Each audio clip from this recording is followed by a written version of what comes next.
ನಾಮಿನೇಷನ್ಗೆ ಕಾರಣ ಚೈತ್ರಾ ಕುಂದಾಪುರ್ ಅಂತ ಕಿಚ್ಚ ಸುದೀಪ್ ಮುಂದೆ ಐಶ್ವರ್ಯ ಸಿಂಧುಗೆ ನೇರವಾಗಿ ಆರೋಪ ಮಾಡಿದ್ದಾರೆ. ಈ ವೇಳೆ ಚೈತ್ರಾ ಕುಂದಾಪುರ್ ತುಂಬ ಸುಳ್ಳು ಹೇಳ್ತಾರೆ ಎಂದು ಬಿಟ್ಟಿದ್ದಾರೆ ಮೋಕ್ಷಿತಾ. ಸುದೀಪ್ ಮುಂದೆ ಏನೆಲ್ಲ ಆಯಿತು ಅನ್ನೋದನ್ನು ವಾರದ ಎಪಿಸೋಡ್ನಲ್ಲಿ ಇವತ್ತಿನ ವಿಡಿಯೋದಲ್ಲಿ ತಿಳಿದುಕೊಳ್ಳೋಣ. ನಾಮಿನೇಷನ್ನಲ್ಲಿ ನೀವು ಒಬ್ಬರನ್ನು ಮಾಡೋದು, ನಾನು ಒಬ್ಬರನ್ನು ಮಾಡೋದು, ಇವರು ಇನ್ನೊಬ್ಬರನ್ನು ಮಾಡೋದು ಅಲ್ಲ, ಟಾರ್ಗೆಟ್ ಮಾಡಿ ನಾಮಿನೇಷನ್ ಮಾಡಿದರೆ ಜನರಿಗೆ ಅರ್ಥ ಆಗೋದು. ಮನೆ ಬಾಗಿಲಿಗೆ ತಂದು ನಿಲ್ಲಿಸೋ ಕೆಲಸ ಫಸ್ಟ್ ನಮ್ಮದು ಅಂತ ಶಿಶಿರ್ ಹಾಗೂ ಮೋಕ್ಷಿತಾಗೆ ಐಶ್ವರ್ಯ ಹೇಳ್ತಿದ್ದ ವಿಡಿಯೋವನ್ನು ಕಳೆದ ವೀಕೆಂಡ್ನಲ್ಲಿ ಕಿಚ್ಚ ಸುದೀಪ್ ಪ್ಲೇ ಮಾಡಿಸಿದ್ರು. ಜೊತೆಗೆ ಶಿಶಿರ್, ಐಶ್ವರ್ಯ ಹಾಗೂ ಮೋಕ್ಷಿತಾಗೆ ಕ್ಲಾಸ್ ಕೂಡ ತಗೊಂಡಿದ್ರು. ಇದಾದಮೇಲೆ ಕನ್ಫೆಷನ್ ರೂಮ್ ಒಳಗೆ ತೆರಳಿದ ಐಶ್ವರ್ಯ ಸಿಂಧುಗೆ ಟಾರ್ಗೆಟ್ ನಾಮಿನೇಷನ್ ಮಾಡುವಂತೆ ನನಗೆ ಹೇಳಿದ್ದೆ ಚೈತ್ರಾ ಕುಂದಾಪುರ್ ಎಂದು ಬಾಂಬ್ ಸಿಡಿಸಿದ್ದರು. ಇದೇ ವಿಚಾರದ ಬಗ್ಗೆ ಇದೀಗ ವಾರದ ಕತೆ ಕಿಚ್ಚನ ಜೊತೆ ಸಂಚಿಕೆಯಲ್ಲಿ ಕಿಚ್ಚ ಸುದೀಪ್ ಪಂಚಾಯಿತಿ ಮಾಡಿದ್ದಾರೆ.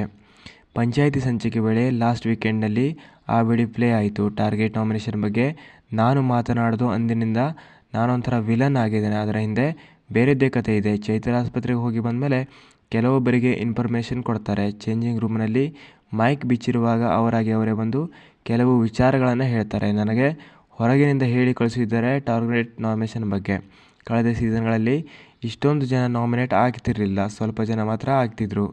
ನಾವು ಟಾರ್ಗೆಟ್ ಮಾಡಬೇಕು, ನಾವು ಉಳಿದುಕೊಂಡು ಮುಂದೆ ಹೋಗಬೇಕು ಅಂತ ಚೈತ್ರ ಹೇಳಿದರು. ಇಲ್ಲಿ ಚೈತ್ರ ತುಂಬ ಸೇಫ್ ಗೇಮ್ ಆಡ್ತಿದ್ದಾರೆ. ಶಿಶಿರ್ ಇರಬೇಕಾದ್ರೆ ಒಂಥರ, ಶಿಶಿರ್ ಹೊರ ಹೋದ್ಮೇಲೆ ಇನ್ನೊಂಥರ ಚೇಂಜ್ ಆದರು. ಈ ಅಪವಾದವನ್ನು ನನ್ನ ಮೇಲೆ ಹೊರಿಸಿದ್ದು ತಪ್ಪು ಎಂದು ಸುದೀಪ್ ಮುಂದೆ ಹೇಳಿದರು ಐಶ್ವರ್ಯ.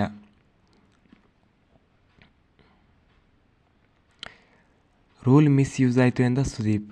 ಯಾರೋ ಒಬ್ಬರು ಮಾತನಾಡುವಾಗ ಅಲ್ಲಿ ಕುಳಿತುಕೊಳ್ಳೋದೇ ತಪ್ಪು. ನಮ್ಮ ಮನೆಗೆ ಬಂದು ಬೇಡದ ಟಾಪಿಕ್ ತೊಗೊಂಡ್ರೆ ಒದ್ದು ಹೊರಗೆ ಹಾಕಬೇಕು, ಇಲ್ಲಾಂದರೆ ಯಾರ ಬಗ್ಗೆ ಮಾತಾಡ್ತಾವ್ರೋ ಅವರಿಗೆ ಹಾಗೆ ಕೊಡಬೇಕು. ಫಸ್ಟ್ ಆಫ್ ಆಲ್ ಡ್ರೆಸ್ಸಿಂಗ್ ರೂಮ್ನಲ್ಲಿ ಇಬ್ಬರು ಒಟ್ಟಿಗೆ ಹೋಗಲೇಬಾರದು ಎಂಬುದು ರೂಲ್. ಮಾತನಾಡಬಾರದು ಅನ್ನೋದು ಮತ್ತೊಂದು. ಸಹಾಯಕ್ಕಾಗಿ ಒಳಗೆ ಹೋದಾಗ ಅಷ್ಟನ್ನೇ ಮಾಡಬೇಕು. ಶಿಕ್ಷೆ ಬಂದಿಲ್ಲ ಎಂದಾದಾಗ ಎಷ್ಟು ರೂಲ್ಸ್ ಬೇಕು ಮಾಡ್ತಿದ್ದೀರಿ, ಇದಕ್ಕೆ ಮಿಸ್ಯೂಸ್ ಅಂತಾರೆ ಎಂದು ಮೂವರಿಗೂ ಕಿಚ್ಚ ಸುದೀಪ್ ಕ್ಲಾಸ್ ತೆಗೆದುಕೊಂಡಿದ್ದಾರೆ. ಅವತ್ತೇ ಹೇಳಬೇಕಿತ್ತು, ಆ ವಿಡಿಯೋ ಪ್ಲೇ ಮಾಡಿದಾಗಲೇ ಆ ವಿಚಾರ ಹೇಳಬೇಕಿತ್ತು. ನಡೆದಿದ್ದು ಇಷ್ಟು, ಇವರು ಬಾಯಿ ಬಿಡ್ತಿಲ್ಲ ಅಂತ ಮೋಕ್ಷಿತಾ ಹೇಳಿದರೆ ಯಾರು ದೊಡ್ಡವರು ಆಗ್ತಿದ್ರು ಎಂದು ಕಿಚ್ಚ ಸುದೀಪ್ ಕೇಳಿದಾಗ ಆ ಸಮಯಕ್ಕೆ ನನಗೆ ತಲೆಗೆ ಹೊಳೆಯಲಿಲ್ಲ ಎಂದು ಮೋಕ್ಷಿತಾ. ಇನ್ನೂ ಆ ಟೈಮ್ನಲ್ಲಿ ನನ್ನದು ಮಿಸ್ಟೇಕ್ ಇತ್ತು, ಹೊರಗಡೆಯಿಂದ ಹೇಳಿಕೊಳಿಸಿದ್ದೆ ಎಂಬ ಮಾತನ್ನು ಹೇಳಿದರು. ಈ ಬಗ್ಗೆ ನನಗೆ ಕ್ಲಾರಿಟಿ ಬೇಕಿತ್ತು, ಯಾರನ್ನು ನಂಬೋದು ಅಂತ ತುಂಬ ಕನ್ಫ್ಯೂಷನ್ ಇದ್ದ ಕಾರಣ ನಾನು ಸುಮ್ಮನಾಗಿದೆ ಎಂದು ಹೇಳಿದರು ಐಶ್ವರ್ಯ. ಇದು ಕ್ರೈಮ್. ಮಾತನಾಡಬೇಕಿದ್ರೆ ಅದನ್ನು ಸ್ಟಾಪ್ ಮಾಡದೆ ಕೇಳಿಸಿಕೊಂಡಿದ್ದು ನಂಬರ್ 1 ಮಿಸ್ಟೇಕ್. ಕಳೆದ ವಾರವೇ ಈ ವಿಚಾರವನ್ನು ಮಾತನಾಡದೆ ಸೈಲೆಂಟ್ ಆಗಿದ್ದಿದ್ದು 2ನೇ ಮಿಸ್ಟೇಕ್. ವಿಡಿಯೋ ಪ್ಲೇ ಮಾಡಿದಾಗ ಸರಿಯಾದ ನಿಲುವು ತೆಗೆದುಕೊಳ್ಳದಿರುವುದು 3ನೇ ಮಿಸ್ಟೇಕ್. ಮೊದಲಿನಿಂದಲೂ ಸರಿಯಾದ ದಾರಿಯಲ್ಲಿ ಹೋಗಿದ್ದರೆ ಇಂತಹ ಬ್ಲಂಡರ್ ಆಗ್ತಿರಲಿಲ್ಲವೇ?